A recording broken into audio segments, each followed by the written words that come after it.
Havendo número legal, declaro aberta a sessão. Em discussão a redação data da sessão anterior, alguma emenda? Declaro aprovada.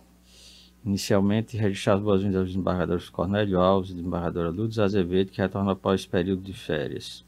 Registrar também a ausência do desembargador João Rebouças e do desembargador Ibanez, em razão de gozo de férias, e do desembargador Glauber Rego, em razão de viagem a serviço da vice-presidência da Corte devidamente autorizado. Registro também a ausência do desembargador Saraiva Sobrinho por motivo de saúde. Vamos aos feitos da pauta de hoje.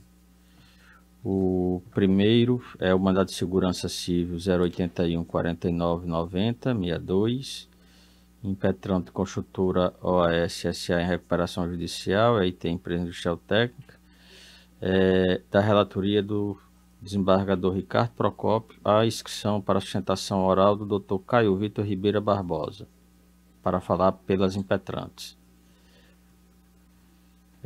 Eu estou sem acesso ao meu sistema ainda, então já passo a palavra ao Dr. Caio para a sua sustentação oral. Só perguntar, o desembargador está em mesa o processo? Só confirmar. Em mesa, presidente. Pronto. Com a palavra, doutor. Muito obrigado, desembargador presidente, desembargador Amilcar, desembargador Ricardo Procópio, na sua pessoa saudar todos os membros desse tribunal, colegas advogados, servidores da casa, muito bom dia. E não poderia deixar de iniciar sem desejar muito sucesso, desembargador Ricardo Procópio, ao seu mandato, ao exercício da judicatura aqui perante essa corte. Sou testemunho do trabalho de Vossas Excelências em outros órgãos colegiados e da excelência do trabalho de Vossa Excelência, e a advocacia fica muito feliz com a presença de Vossa Excelência nessa casa. Excelências, esse mandato de segurança que estamos a julgar é uma discussão bastante simples. O que se pede, o que os impetrantes pedem é simplesmente o direito de ter uma resposta do Estado em relação a um pedido de reequilíbrio econômico-financeiro que foi apresentado em 2005 à Secretaria de Recursos Hídricos do Estado do Rio Grande do Norte, em relação à obra da construção de uma barragem. É um contrato que durou de 89 a 2009. Em 2005 foi apresentado um requerimento de equilíbrio econômico-financeiro em virtude de fatos imprevistos que foram ocorridos durante a execução dessa obra, e desde 2005 os impetrantes vêm buscando uma resposta efetiva a esse pedido. É um direito que é assegurado a todo jurisdicionado, a todo administrado, de ter, diante dos seus requerimentos, diante de suas reclamações, uma resposta do Estado. E até hoje a gente não tem. Em 2016, Excelências, nós ajuizamos uma ação de exibição de documentos perante a primeira instância, pedindo que fosse apresentado cópia integral do processo.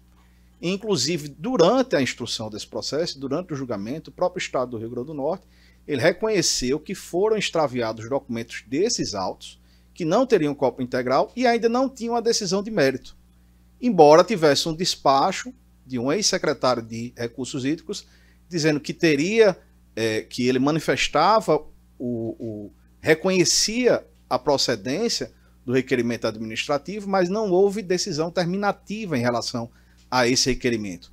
E o processo ficou tramitando entre a Secretaria, Procuradoria-Geral do Estado, documentos foram extraviados, não se teve uma decisão de mérito, o impetrante ajuizou uma ação de exibição de documentos, nessa exibição de documentos houve medida liminar para apresentar os documentos, não foi cumprido pelo Estado, e até hoje, Excelências, nós não temos uma decisão de mérito em relação a esse pedido que foi feito. E o que se pede, inicialmente o desembargador Gilson até chegou a extinguir esse mandato de segurança, sob o entendimento de que nós teríamos pedido que o judiciário deferisse o pedido de reequilíbrio econômico-financeiro. E não é disso que se trata. Por isso nós interpusemos um agravo interno e foi deferido por Sua Excelência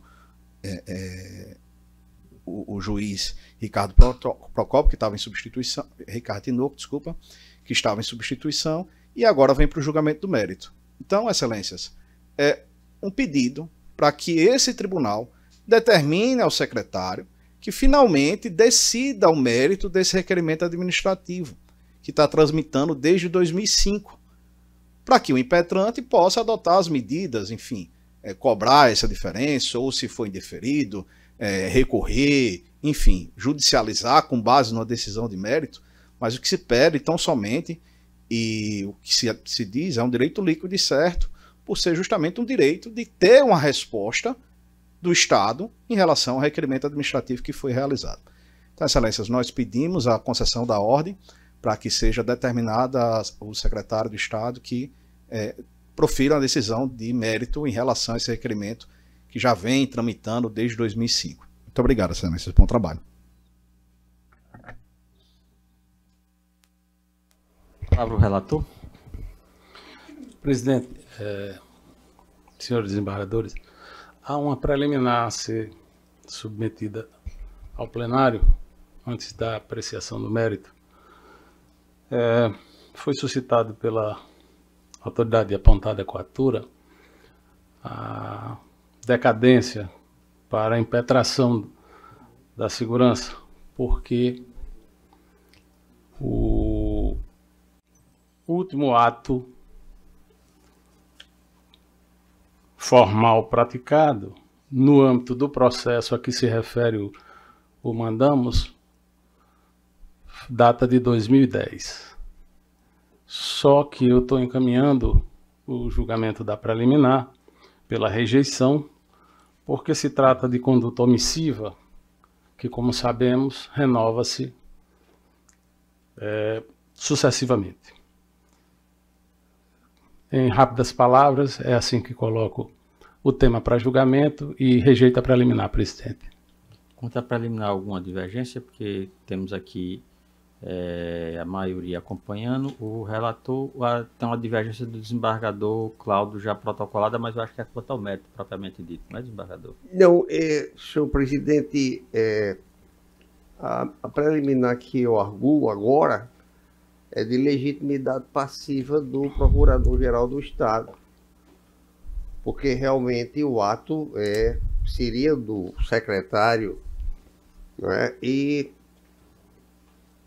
essa preliminar de legitimidade passiva, inclusive, é importante porque há uma imposição de multa aos gestores, como consequência eventual do não acolhimento da determinação. E em traço de condição da ação, a preliminar de legitimidade me parece bastante,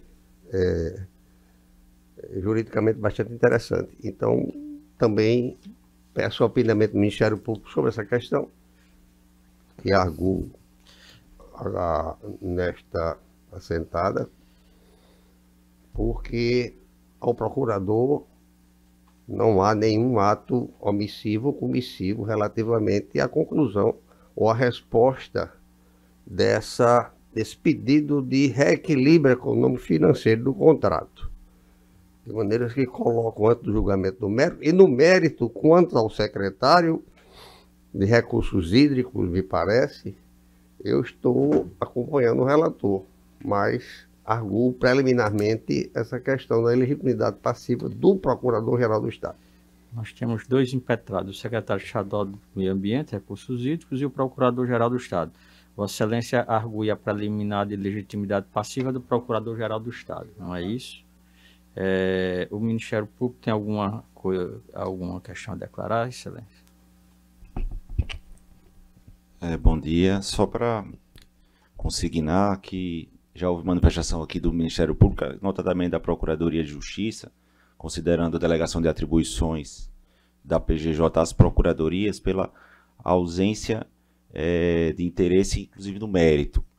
Porém, considerando a arguição do desembargador Cláudio Santos, esta procuradoria, inclusive, acosta esse entendimento, que aparentemente, numa análise do processo aqui, somente em relação à preliminar, não se verifica alguma omissão da PGE, notadamente porque o pedido de reequilíbrio econômico-financeiro do contrato vai tramitar naquele órgão, não necessariamente vai passar primeiro pela Procuradoria-Geral do Estado ou tem algum ato do Procurador-Geral do Estado no sentido de obstar o andamento do processo. Então, em relação a essa preliminar, essa Procuradoria-Geral de Justiça, ela se acosta ao entendimento do desembargador e opina no sentido de ausência de legitimidade passiva do Procurador-Geral do Estado, tendo em vista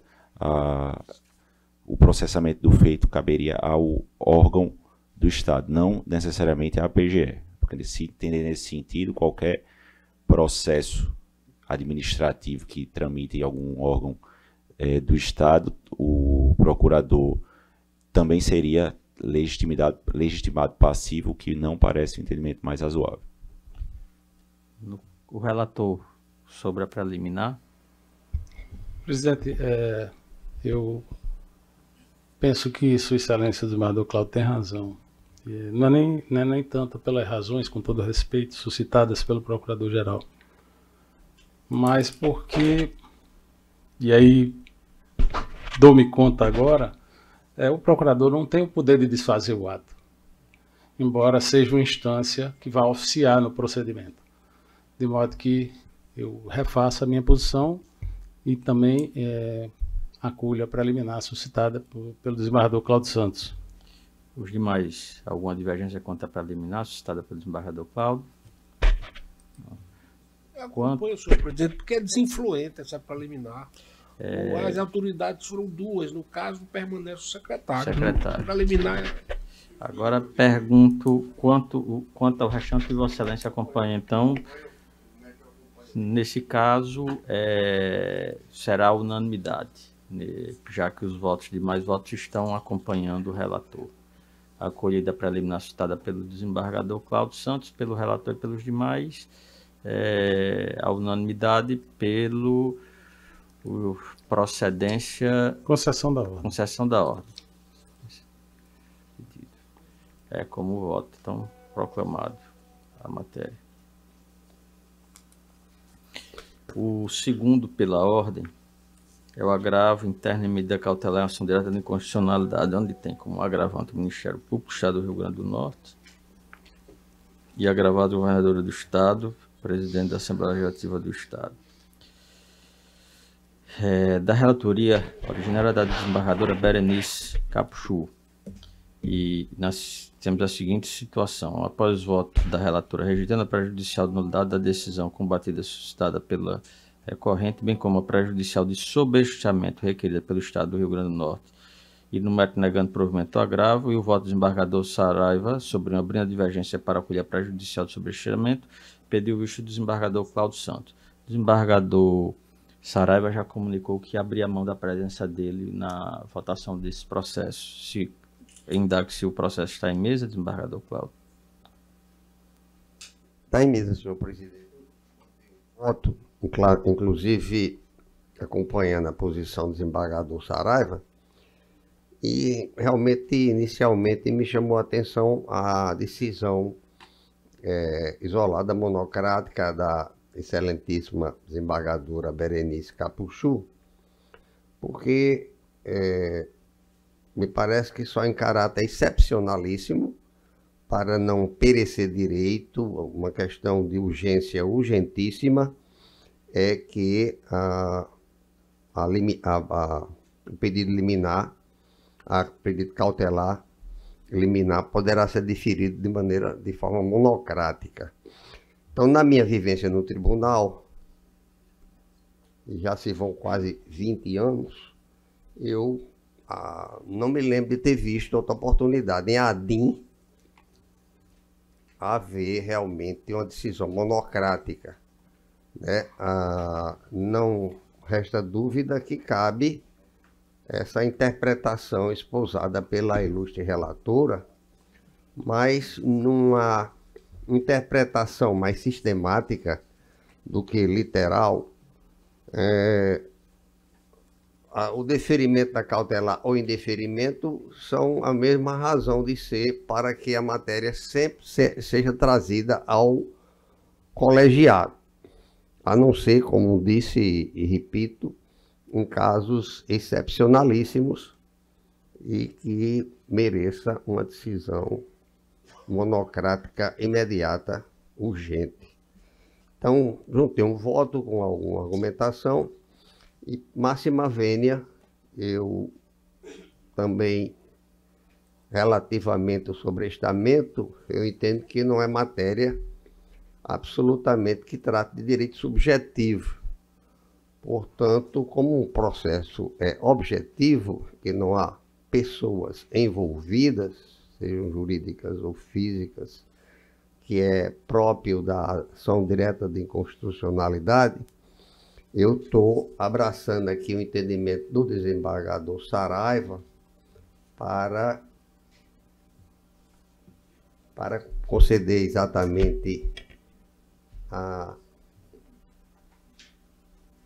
cautelar, porque compreendam que a repercussão nesse incremento remuneratório é um ato extremamente grave para as finanças públicas.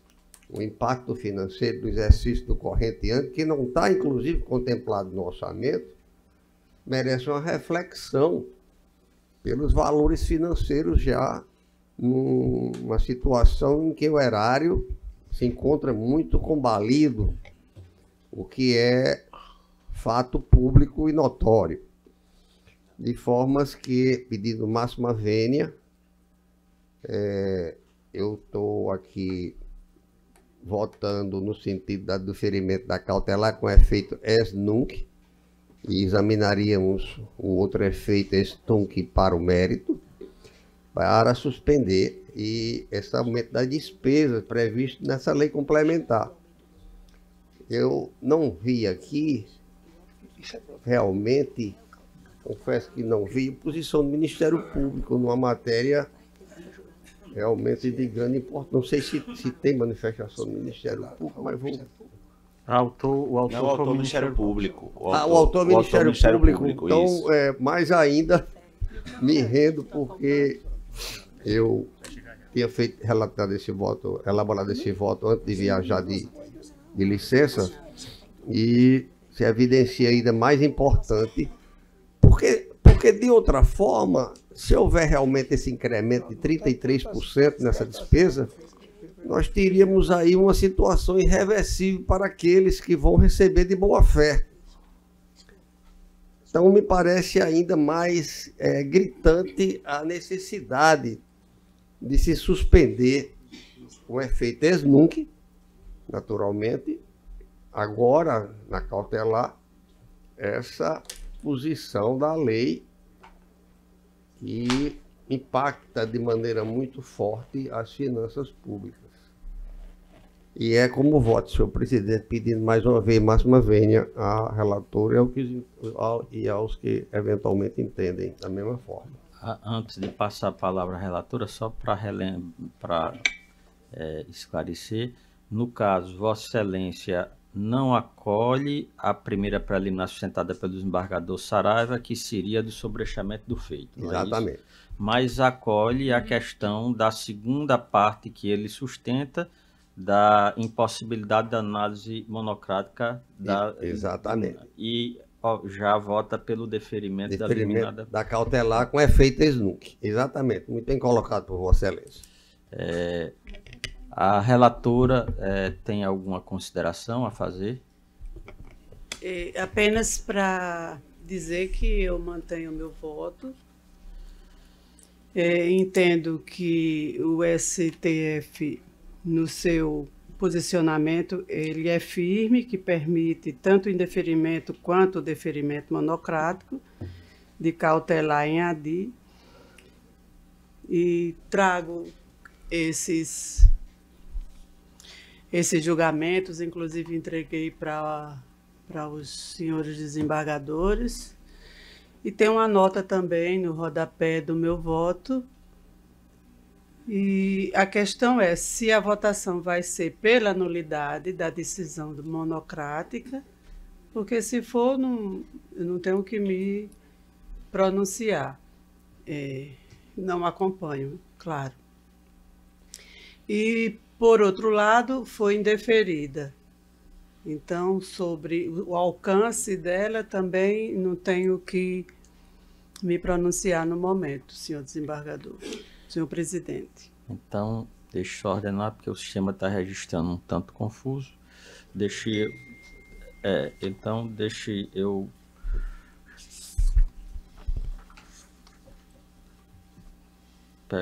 ante a situação, retomar os votos aqui. O desembargador Ricardo Procópio ele não participou do início do julgamento. Não. Então, o desembargador Mauri ainda não retornou, apesar do que no sistema ele registra divergência. Senhor presidente. Mas a divergência dele ainda não estava apresentada a preliminar de nulidade. Como trata de uma matéria nova no ADIM, eu gostaria de sugerir a Vossa Excelência, inclusive também a relatora, que pudéssemos deixar esse processo. Pronto, eu vou para uma próxima. Vou registrar o voto de Vossa Excelência, já está disponibilizado, os outros terão acesso. E na próxima sessão, que nós já teremos a presença de pelo menos mais 2 desembargadores, mais 3 desembargadores que já votaram e que essa matéria é nova para ele. Pronto.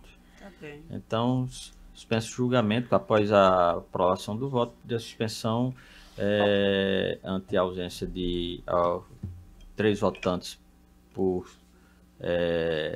imprevistos e retomaremos o julgamento na próxima sessão. O PJE também não permite, né, colocar as preliminares? Não, ele só divergência ou divergência parcial. Em seguida, o terceiro não está em mesa, segundo não sou informado, então eu acho que nós tínhamos na ordem judicial apenas esses 3 processos com destaque ou os pedidos de sustentação oral. Indago se há algum processo independente de mesa, independente de pauta aqui para os senhores, na ordem judicial, não havendo, declaro encerrada a nossa ordem judicial. Pode abrir? Podemos, senhor. Declaro aberta a ordem administrativa. Expedientes algum? Temos 2 expedientes.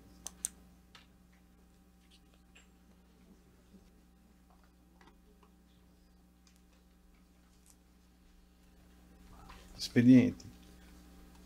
Ofício do excelentíssimo senhor juiz de direito Arthur Cortez Bonifácio, presidente da Associação dos Magistrados do Estado do Rio Grande do Norte.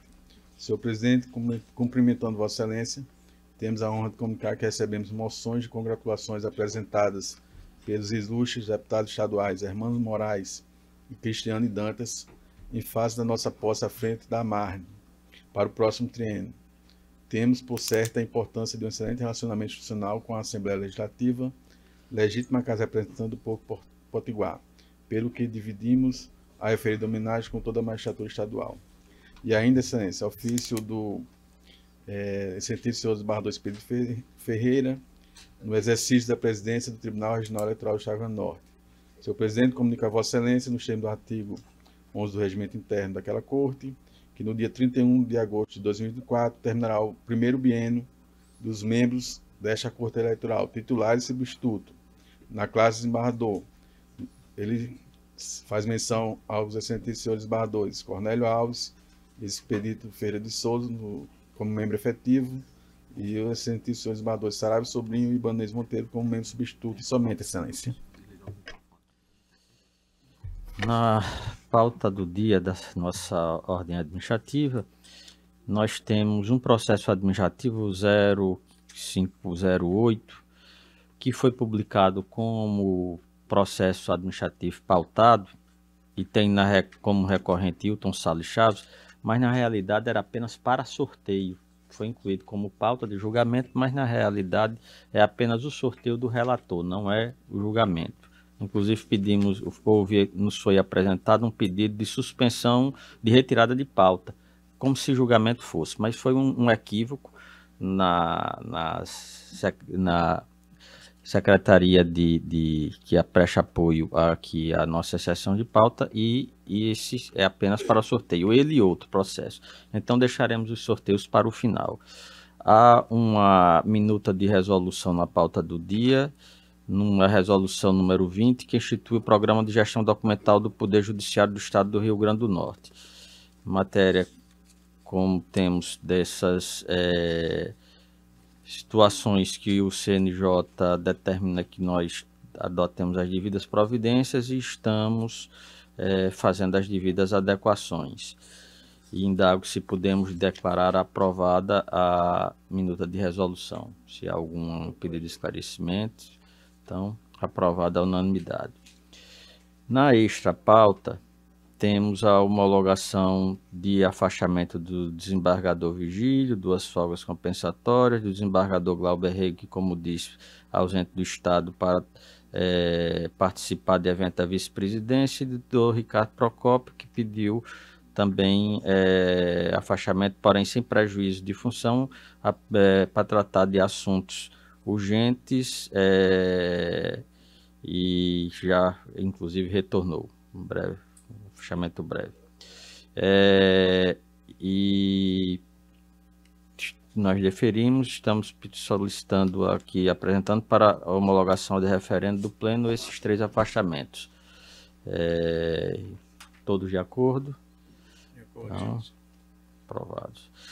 Temos também na pauta um projeto de lei complementar que altera os dispositivos para a reajustação de remuneração de servidor do quadro de pessoal do Poder Judiciário. É a questão da database. Isso nós debatemos muito com reunião do sindicato. O índice que foi apresentado nós não podemos atender, estamos propondo encaminhar para a Assembleia aquilo que nos é possível atender no presente momento, explicando todas as situações e as preocupações orçamentárias.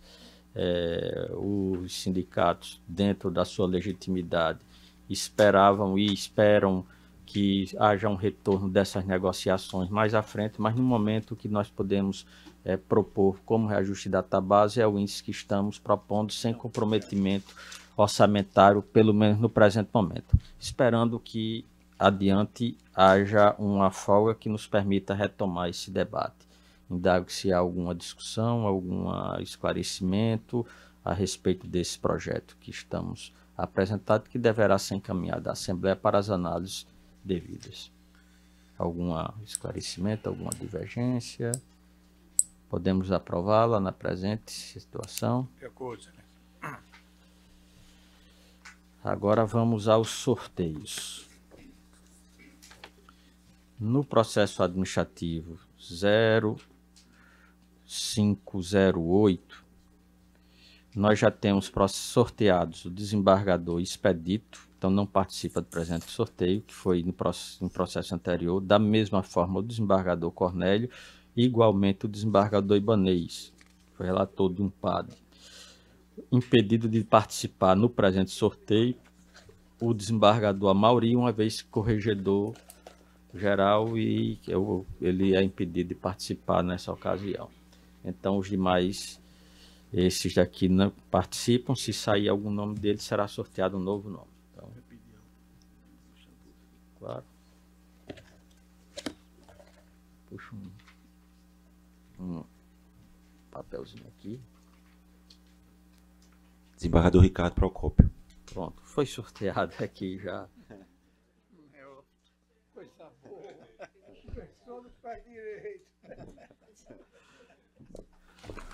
Então, no seguinte situação, nós temos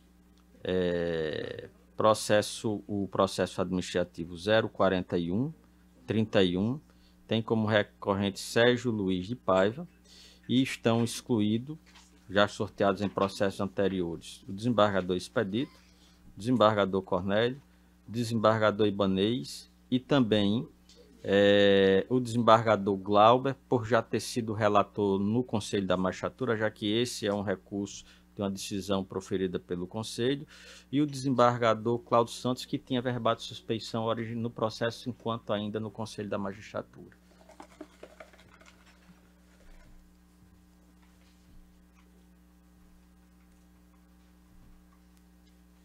Desembargadora Lourdes Azevedo. Pronto. Então, são os sorteados na...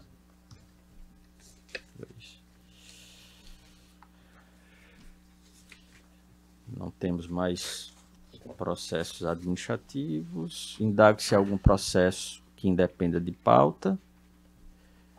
Não havendo, vamos para as comunicações e proposições. Primeiramente, gostaria de apresentar as congratulações pela passagem do natalício do desembargador João Rebouças, que ocorrerá no próximo dia 21 de junho. Também moção de congratulações pela passagem do natalício da secretária judiciária da nossa corte, Valteise Gomes Barbosa, ocorrido no dia 16, próximo pretérito. Moção de congratulações ao desembargador Vigílio Macedo Júnior, presidente do Juizado Especial do nosso Estado, e a sua equipe pela realização da primeira Semana Nacional dos Juizados Especiais, ocorrida no dia 3 a 7 de junho. Moções de congratulações também pela posse das juízas de direito, doutora Sueli Fernandes e doutora Marta Daniele, respectivamente nos cargos de membro titular e suplente do TRE, ocorrido no dia 3 de junho, com cerimônia solene realizada no último dia 11, naquela corte. E, na ocasião, também proponho o voto de pesar pelo falecimento do senhor Antônio Rodrigues, pai do servidor da corte, Dr. Antônio Rodrigues Filho, ocorrido no dia 30 de maio, próximo pretérito. Também um voto de pesar pelo falecimento do senhor Gustavo Henrique de Oliveira Maia, era oficial de justiça do TRT, ocorrido no dia 8, próximo passado, filho do médico anestesista bastante renomado na nossa cidade, Dr. Dagmar Maia. Faleceu vítima de câncer. E também um voto de pesar pelo falecimento do empresário Gutenberg Bezerra Tinoco, pai do advogado Gutenberg Natal Tinoco e do empresário Lindenberg Natal Tinoco, ocorrido de forma repentina no último dia 14. A esposa dele tinha falecido há pouco tempo atrás, também pessoa de extremo bom trato, e morreu lúcido em decorrência de uma cirurgia em virtude da idade, não resistiu ao procedimento, infelizmente. São essas as nossas proposições. Desembargador Amaury Moura, comunicações e proposição.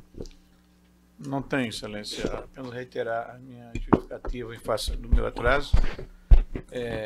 No mais, me acostar às proposições de Vossa Excelência. Desembargador Cláudio, comunicações e proposições. Senhor presidente, também me acostar e acompanhar Vossa Excelência nas proposições, inclusive mais ainda em relação ao senhor Gutenberg Bezerra Tinoco, bem como propor a moção de congratulações ao empresário Flávio José Cavalcante de Azevedo, que assume o Senado da República em substituição. Bem lembrado, excelência. Eu tinha... E uma pessoa também de bom trato e que merece as congratulações da corte, no meu entendimento. Bem lembrado. Ele telefonou convidando, em virtude do momento, ele não pôde enviar o convite formal, mas nos convidou por telefone. Eu disse que infelizmente não poderia ir, mas o desembargador Glauber estará, coincidentemente, em Brasília nesse período a serviço da vice-presidência, tentará comparecer à solenidade representando o tribunal. Desembargador Expedito. Excelência, não tem nenhuma proposição, só me encostar de Vossa Excelência. Desembargador Vivaldo. Sem proposição. Desembargador Dilermano. Senhor presidente, eu requeiro gol de folgas compensatórias, do dia 1 a 5 de julho e de 8 a 12 de julho, em razão de plantões efetivamente cumpridos. 1 a 5 de julho e de 8 a 12 de julho. Okay, são 10 dias. Deferido da minha parte. Desembargador Vigílio. Senhor presidente, apenas para agradecer os votos pela realização da Semana dos Juizados, menos a mim, mas muito mais aos juízes dos juizados, coordenados pelo do nosso colega Cleandro Pantaleão, e a todos os servidores também daqueles sistemas. Apenas isso, nada a propor. Senhor presidente, apenas esqueci de ratificar todas as proposições, tanto da presidência como as demais, inclusive a do desembargador Cláudio Santos, em relação à assunção do senador Flávio Azevedo e aos demais colegas que me antecederam. Ratificar integralmente. Desembargador Cornélio. Só dizer que concordei com todas as proposições, me associar a todas elas e agradecer os votos de boas-vindas. Só isso. Desembargadora Lourdes. Agradeço os votos de boas-vindas pelo retorno das curtas férias, mas acompanho Vossa Excelência na presidência nos votos que foram já pronunciados, ressaltando os cumprimentos pela posse das magistradas doutora Sueli e doutora Marta Daniele no TRE. E também gostaria de depois registrar os resultados do questionário que foi disponibilizado pela Comissão do Assédio e também de falar sobre o resultado do mutirão. Na mesma temática. Posso fazer agora, nesta oportunidade? Bom, os resultados alcançados no mutirão do processo, no mês de maio, em alusão à Campanha Nacional de Prevenção e Enfrentamento do Assédio e da Discriminação, e o questionário sobre assédio e discriminação, que foi disponibilizado a todos os integrantes e colaboradores do Poder Judiciário. O questionário obteve 213 respostas de magistrados, servidores e estagiários, abordando situações sobre o tema no ambiente de trabalho, cujos resultados e conclusões foram compilados em relatório para encaminhamento à presidência. No mutirão foram 128 processos judiciais no âmbito do primeiro grau, no período de 1º de maio a 12 de junho de 2024, sobre o assunto, com julgamento de processo e realização de diversos atos para impulsionamento dos feitos. Agradeço desde já à Corregedoria Geral de Justiça, e ao presidente deste egrégio tribunal pelo apoio às iniciativas da comissão do 1º e do 2º grau e as unidades judiciárias também, para que elas possibilitem um bom trabalho no desempenho das funções, prestando esse serviço para a sociedade e para os jurisdicionados. Só isso, Celso. Feito os devidos registros. Desembargadora Berenice, comunicação e proposição. Acompanho todas as preposições e congratulações, me acosto a elas. Não tenho nenhuma, senhor presidente. Desembargador Ricardo, alguma comunicação e proposição? Senhor presidente, apenas quero me acostar às proposições feitas por Vossa Excelência, assim como a oportuna proposição do desembargador Cláudio Santos. Nada mais havendo a tratar, declaro encerrada a sessão, convidando os colegas para uma breve reunião na sala de reunião da presidência. E gostaria de lembrar para aqueles que ainda não fizeram que no final do mês nós teremos o prazo para a integra da declaração de bens ao TCE no sistema SIS-PAT, se não falha a memória.